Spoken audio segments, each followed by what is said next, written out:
নমস্কার।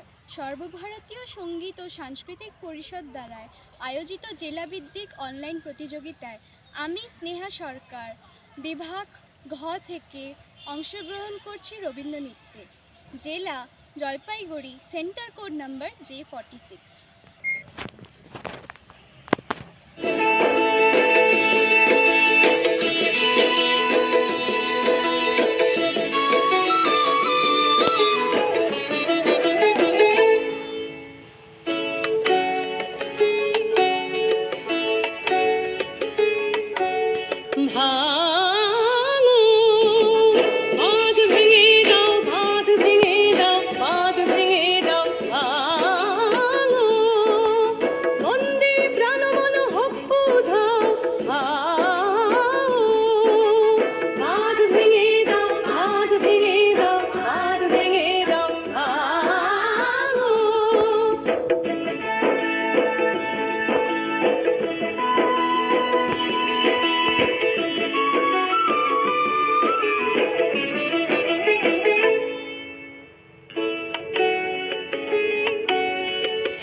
ভেসে যা জীর্ণ পুরাতন